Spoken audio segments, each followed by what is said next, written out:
Olá, tudo bem? Me chamo Leandro e falarei hoje um pouco sobre a Trindade em Santo Agostinho. Para isso, me basearei em sua obra De Trinitas e também em seus comentadores. Primeiro, convém ressaltar que este tratado sobre a Santíssima Trindade que Agostinho escreveu demorou 20 anos em sua confecção. Olhando este fato, podemos nos questionar, mas por que tanto tempo? Agostinho responde isso à sua carta que mandou ao bispo Aurélio. Nesta carta ele diz que, vendo que outras obras atenderiam um caráter mais pastoral, eram mais didáticas, e esta possui um caráter mais delicado, viu por bem um pouco mais de tempo, porque assim pudesse revisar, pudesse fazer uma maior reflexão de seus escritos. Por isso, Agostinho, logo no começo do seu livro, nos diz, no livro 1 desta obra: por certo, nenhuma outra questão existe que ofereça mais risco de erros, mais trabalho na investigação e mais fundo na descoberta. E quais razões levaram Agostinho a escrever esta obra? Foram duas. A primeira é a teológica. Para Agostinho, ele via que através do conhecimento gerava o amor. Então, através de um conhecimento maior da Santíssima Trindade, ele pretendia também chegar a um amor maior a Deus. E também uma razão mística, porque para Santo Agostinho era possível uma experiência através do conhecimento. Então, logo, através de um conhecimento da Santíssima Trindade, ele queria fazer uma experiência também dessa Trindade, da qual, de certa maneira, ele nos fala no finalzinho desta obra. E sabendo destas razões por qual ele escreveu, e todo o contexto vivido tanto em sua época, também durante toda a sua vida, que também escutamos no seminário passado, essa obra apresenta dois valores. O primeiro aspecto é o aspecto apologético. Então, tendo em vista a heresia ariana do subordinacionismo do Filho e do Espírito em relação ao Pai, ele queria combater essa heresia. E também um caráter pastoral, pois desejava ajudar os cristãos a entender também sobre a Trindade. Então, diferente da maioria dos teólogos orientais, que focavam na exclusividade do Deus absoluto no Pai, em Santo Agostinho é diferente. Para ele, Deus é trino, Pai, Filho e Espírito Santo, conjuntamente. Por isso, em toda a sua obra, ele vai querer afirmar esta questão, tendo como exemplo a Trindade é o único Deus verdadeiro, ou então Deus é a Trindade. Essa obra é composta por 15 livros. Então, para uma maior compreensão, utilizaremos a divisão em 3 partes, defendida pelo teólogo Pierro Coda. A primeira parte da obra, que corresponde do livro 1º ao 4º, se baseia nas Sagradas Escrituras, ou seja, na regula fidei, na regra de fé.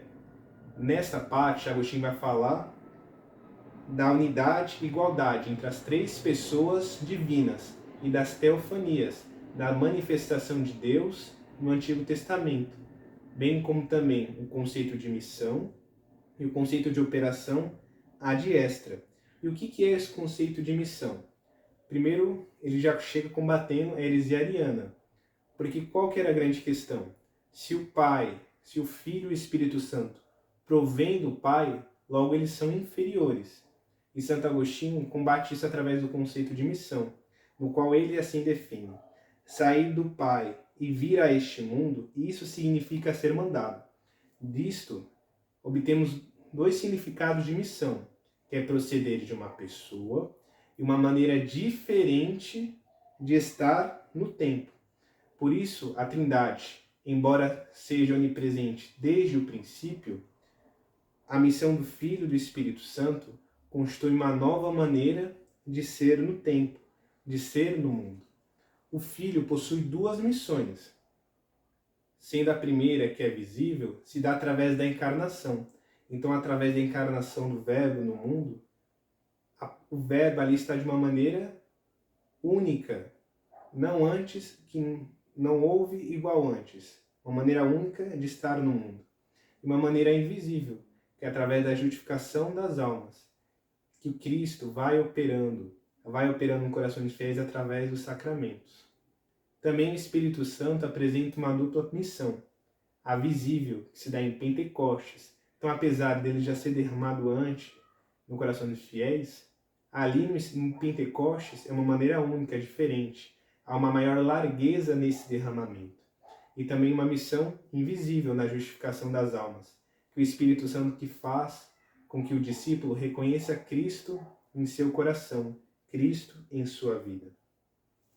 Também neste livro, ele vai falar do conceito de operação ad extra. Fora da Trindade, a ação sempre é trinitária, ou seja, no Antigo Testamento, quando víamos relatos de Deus, por exemplo, ele, a Abraão, no carvalho de Mambré, na sarça ardente, não era ali o Pai que falava, mas sim a Trindade, porque fora da Trindade, a ação sempre é trinitária. Isso significa operação ad extra, fora da. Então, além disso, na segunda parte do livro, do livro 5 ao 7º deste tratado, chegamos à grande problemática dessa questão.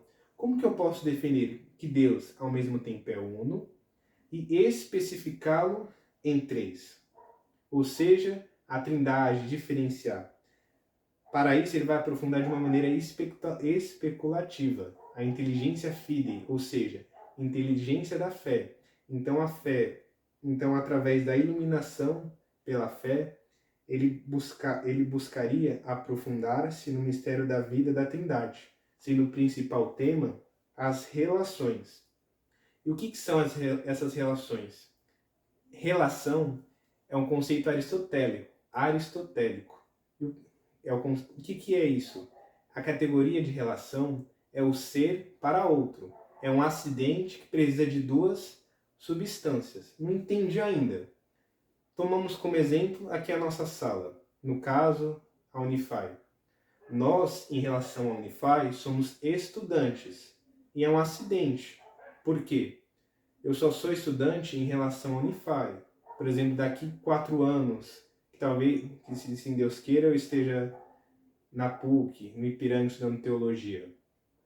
Eu não vou ser mais estudante em relação à Unify, porque se eu sou estudante enquanto estou aqui, em relação à PUC, eu não sou estudante. Logo, é um acidente, é algo mutável. E na Trindade é diferente. Por isso que Santo Agostinho modifica o conceito de Aristóteles. Porque sendo Deus eterno, para Deus nada pode ser mutável, nada pode ser passageiro, nada pode ser acidental, porque Deus é eterno e tudo nele também assim é eterno.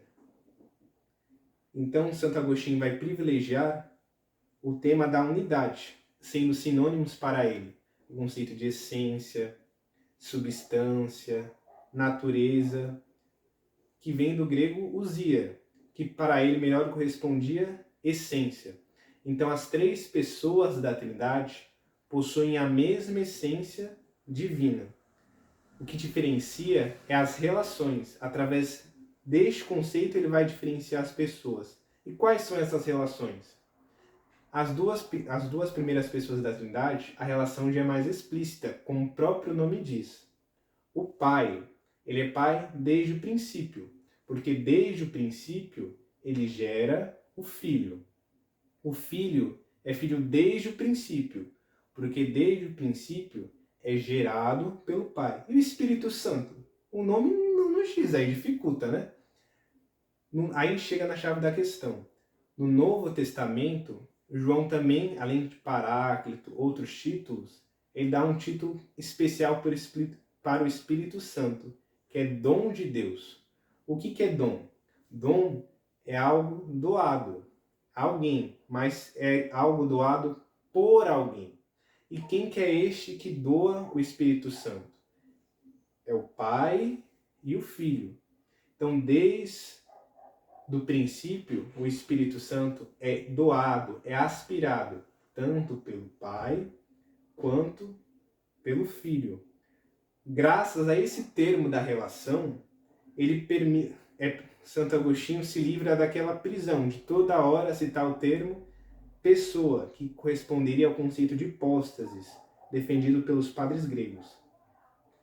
Então, apesar de tudo isso, Santo Agostinho chega à conclusão que não é possível abarcar toda a Trindade. Uma história que nos conta isto é através daquele sonho que ele tivera. Então, neste sonho, Agostinho caminhava pela praia e ia pensando, como Deus ao mesmo tempo é um e ao mesmo tempo é três. E nisso ele perguntava, estava angustiado, intrigado, ele se depara com uma cena. Um menininho que vinha no mar, enchia seu baldinho d'água e vinha correndo. E jogava dentro de um buraco que tinha acabado de fazer um buraquinho e tentava ali colocar toda a água no mar. Ele ia uma, duas, três, e Agostinho entende, mas por que esse menino está fazendo? Ele vai lá, menino, o que você está fazendo? E o menino lhe responde, estou tentando colocar todo este mar nesse buraco que eu acabei de fazer. Agostinho então responde, né? Porque não entende, não compreende. Mas como que você vai colocar esse mar que é tão imenso, tão grande, neste buraco que é tão pequeno? E o menino lhe responde, Agostinho, é mais fácil eu colocar a imensidão deste mar neste pequeno buraco do que o conhecimento humano, do que a mente humana compreender a imensidão, a grandeza que é a Trindade. Então, tendo isso, Agostinho se depara nessa realidade, né? Que o conhecimento humano é incapaz de chegar de maneira objetiva do que é a Santíssima Trindade. Por isso que ele escreve no seu livro quinto. Dizemos, porém, três pessoas, não como se pretendêssemos expressar com precisão, mas para não nos calarmos. Agora, escutaremos também a Trindade em relação ao homem, que Agostinho nos fala na sua terceira parte nesse livro. Por isso, aguardemos a próxima aula.